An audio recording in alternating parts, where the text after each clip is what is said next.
Bana Congo, bino batu bozana besoin ya kotonga bandaku na bino. BM échafaudage, ezopesa bino, planche, shell, sécurité, maximal et lenda. L'air mutamati, mutakokweya te.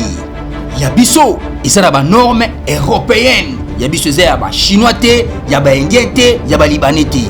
Un bus sera mis à votre disposition. BM échafaudage, plus de 3500 mètres disponibles. Contact Maman Nangaye, du nouveau à Kinshasa, place Yassur, des amoko na immeuble Emma, des arabes normes, standard, international, et Koyamba, Batunyoso, en famille, en couple, salon VIP, et salle à manger, salle de bain confort et magistral, et des chambres à coucher, cuisine Kafou, sécurité, ils a assuré, connexion internet illimitée, Facebook, TikTok, WhatsApp, et à Ophélie, groupe électrogène 24h/24h, courant et Kindakate, na immeuble Emma. Notre adresse dans la commune de Kalamou, quartier Yolosi, avenue Balinga, numéro 9. Soyez les bienvenus, immeuble Emma.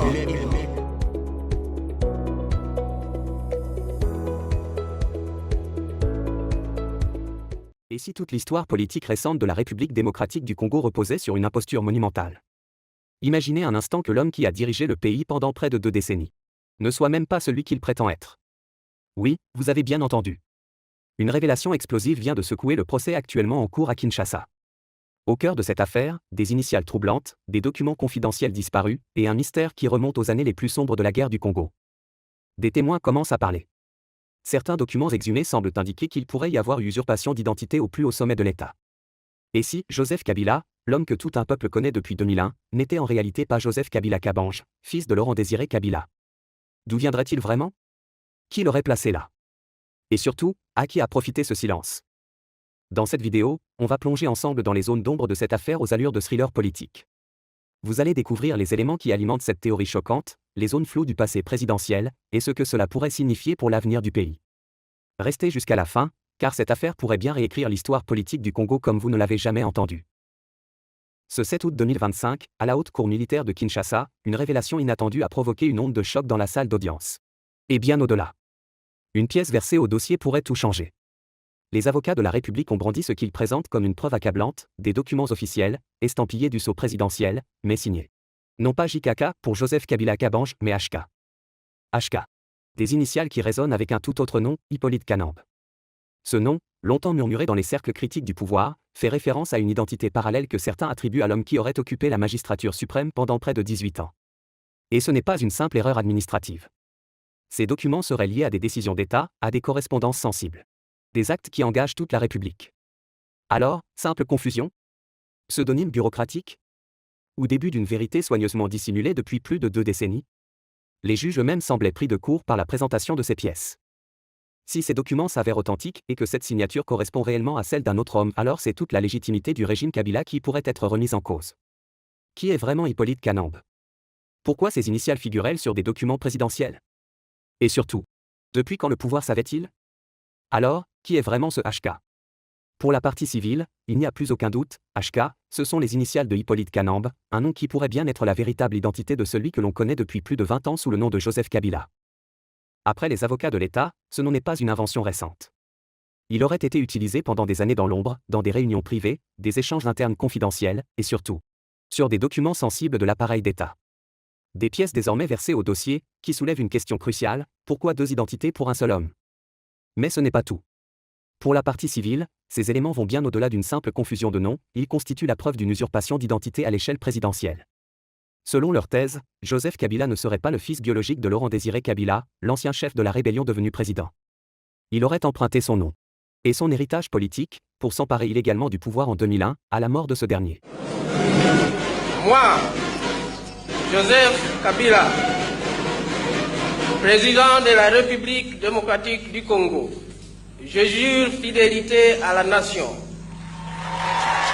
Une accusation grave, lourde de conséquences, si cela s'avère vrai, alors le Congo aurait été dirigé pendant près de 2 décennies. Par un homme qui n'était pas celui qu'il prétendait être. Un homme dont l'origine réelle, la trajectoire et les alliances restent encore floues, voire délibérément cachées. Qui aurait orchestré cette supercherie? Comment ce secret aurait-il pu être gardé si longtemps? Et surtout, quel membre de l'ancien régime savait?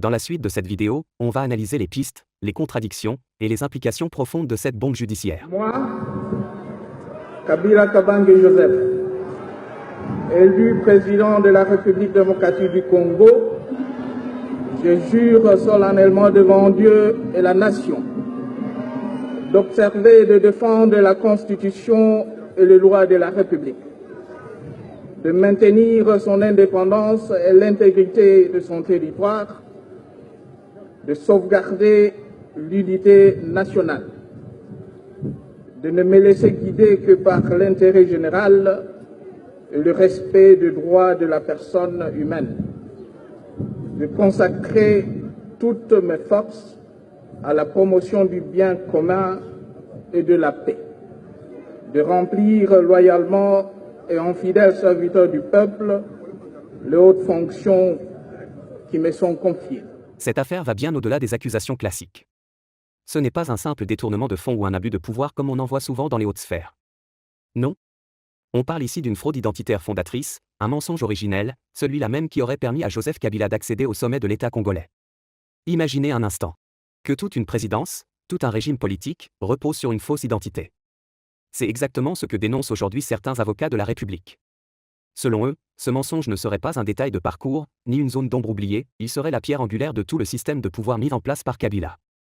Une stratégie bâtie dès le départ sur la dissimulation, sur une manipulation profonde de l'histoire personnelle d'un homme devenu président. Et si cette fraude était prouvée? Ce ne serait pas juste un scandale de plus. Ce serait un séisme historique. Car, comme le disent les avocats, si Kabila a menti sur son identité, ce n'est pas seulement sa légitimité qui s'effondre. C'est toute une page de l'histoire politique congolaise qui serait à réécrire. L'élection de 2001, la transition, la constitution, les réformes, les décisions majeures. Tout serait entaché. Ce ne serait plus simplement un débat juridique, mais un choc identitaire et national pour le peuple congolais. Alors, la question est simple, mais explosive, qui était vraiment Joseph Kabila? Et surtout, jusqu'où ce mensonge a-t-il modelé l'avenir du Congo? Mais attention, Joseph Kabila nie tout en bloc. Silencieux depuis des années, l'ancien président brise enfin le silence à travers ses avocats. Il parle de manipulation politique, d'un procès monté de toutes pièces, d'un acharnement symbolique contre une figure encore puissante dans l'ombre. Mais la question reste entière, à qui profite le chaos? Pendant que les caméras se braquent sur les audiences, pendant que les témoins se succèdent à la barre, le peuple congolais regarde. Et attend. Entre scepticisme, lassitude et espoir de justice, la tension monte. Et là, c'est à vous de jouer. Alors, HK ou JKK? Est-ce qu'on est face à une gigantesque machination, un complot d'État orchestré pour effacer une page de l'histoire? Ou bien, est-ce le début d'un effondrement historique, celui d'un système, d'un mythe, d'un homme? Dites-moi en commentaire ce que vous en pensez. Victime ou imposteur? Vérité ou fiction? Est-ce qu'on assiste à une réécriture de l'histoire? Ou simplement à sa révélation tardive? Lâchez vos théories, vos doutes, vos espoirs. Le débat est ouvert.